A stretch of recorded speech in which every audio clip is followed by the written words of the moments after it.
Assalamualaikum warahmatullahi wabarakatuh. Saya Herawati Sagita. Di sini saya akan menjelaskan tentang konsep web service. Yang pertama ada sejarah terbentuknya web service. Yang kedua ada penjelasan konsep web service. Yang ketiga ada tahapan perkembangan web service. Yang keempat ada penggunaan web service. Yang kelima ada fungsi. Dan yang terakhir ada arsitektur web service. Sejarah terbentuknya web service, yaitu didorong oleh pergerakan generasi web dari web 1.0 ke web 3.0 sejak diperkenalkan web pada tahun 1990 oleh Tim Berners-Lee. Terjadi perkembangan yang luar biasa lama-kelamaan web semakin populer ketika sudah bisa terhubung ke jaringan internet, tepatnya pada akhir tahun 80. Pada awalnya web sangat sederhana, yaitu hanya menampilkan teks saja. Pada saat itu pun teknologi web hanya dikembangkan dan berjalan pada sistem operasi Unix. Penjelasan konsep web service, yaitu suatu sistem perangkat lunak yang dirancang untuk mendukung interoperabilitas dan interaksi antar sistem pada suatu jaringan. Web service digunakan sebagai suatu fasilitas yang disediakan oleh suatu website untuk menyediakan layanan dalam bentuk informasi kepada sistem lainnya, sehingga sistem lain dapat berinteraksi dengan sistem tersebut melalui layanan yang disediakan oleh suatu sistem yang menyediakan website. Selanjutnya, web service dapat menyimpan data informasi dalam format XML, sehingga data ini dapat diakses oleh sistem lain walaupun berbeda platform, sistem operasi, maupun bahasa compiler. Web service juga memiliki tujuan untuk meningkatkan kolaborasi antara pemrogram dan perusahaan, yang memungkinkan sebuah fungsi di dalam web service dapat dipinjam oleh aplikasi lain tanpa perlu mengetahui detail pemrograman yang terdapat di dalamnya. Yang ketiga, tahapan perkembangan web service. Yang pertama ada web 1.0, yaitu web yang pertama kali digunakan dalam aplikasi World Wide Web atau yang ada disebut web 1.0, yaitu memiliki karakteristik sebagai berikut. Yang pertama merupakan halaman web yang statis atau hanya berfungsi untuk menampilkan.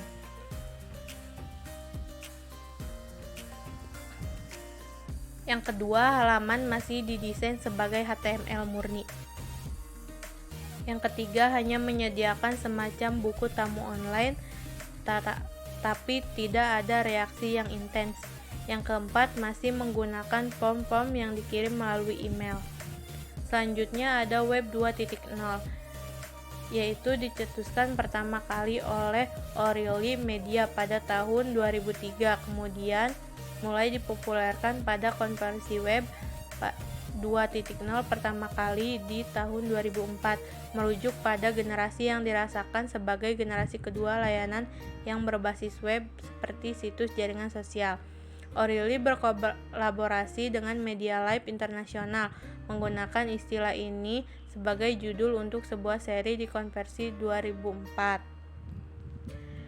Yaitu web 2.0 adalah sebuah revolusi bisnis dalam industri komputer yang terjadi akibat pergerakan ke internet sebagai platform dan suatu usaha untuk mengerti aturan-aturan agar sukses di platform tersebut. Selanjutnya, prinsip web 2.0, yaitu web sebagai platform, data sebagai pengendali utama, efek jaringan diciptakan oleh arsitektur partisipasi, model bisnis yang ringan yang dikembangkan dengan gabungan isi dan layanan, mudah digunakan dan diadopsi oleh user. Yang terakhir adalah siklus peluncuran atau resale cycle perangkat lunak. Selanjutnya ada fitur-fitur yang dimiliki oleh web 2.0. Yang pertama ada CSS, yaitu Cascading Style Sheet. Selanjutnya ada aplikasi Rich Internet atau berbasis AJAX. Yang ketiga ada Markup XHTML. Yang keempat ada sindikasi dan agregasi data menggunakan RSS atau Atom. Yang kelima ada URL yang pilot. Yang keenam ada Polkonomis. Yang ketujuh ada aplikasi wiki pada sebagian atau seluruh website. Yang selanjutnya ada XML web atau service API. Selanjutnya web 3.0, yaitu layanan internet berbasis web. Konsep web 3.0 diperkenalkan pada tahun 2011 untuk pertama kali. Saat itu Tim Berners-Lee menuliskan artikel ilmiah yang menggambarkan web 3.0 sebagai sebuah sarana bagi mesin untuk membaca halaman-halaman web.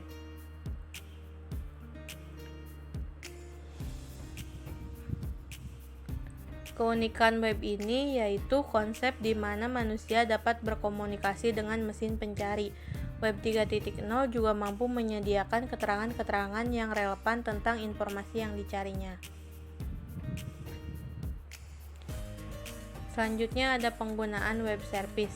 Pertama, memperlihatkan fungsi yang ada pada jaringan, yaitu unit dikelola kode yang dapat secara remote dipanggil menggunakan HTTP, yang diaktifkan menggunakan permintaan HTTP. Selanjutnya ada interoperabilitas, yaitu memungkinkan berbagai aplikasi untuk berbicara satu sama lain dan berbagai data dan layanan antar mereka sendiri. Aplikasi lain juga dapat menggunakan layanan web. Yang ketiga ada protokol standar, yaitu menggunakan standar industri dan protokol standar untuk komunikasi.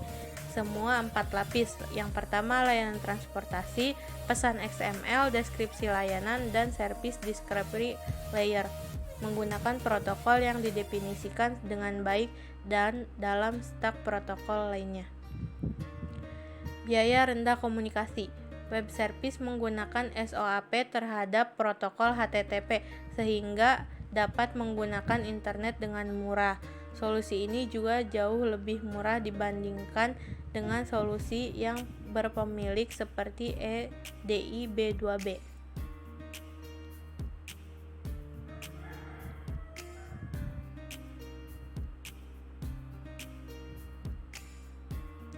Yang kelima ada fungsi web service. Sebagai salah satu bagian terpenting dari website, web service memiliki kegunaan atau peran penting untuk memberikan layanan yang terbaik ke semua sistem.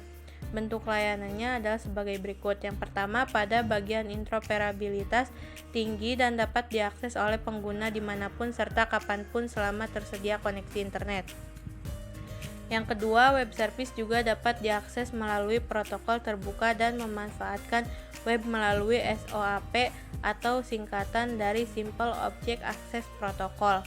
Yang ketiga, ada format penggunaan pada web service dibuat terbuka untuk semua platform, sehingga mempermudah dalam penggunaan serta lebih menyeluruh.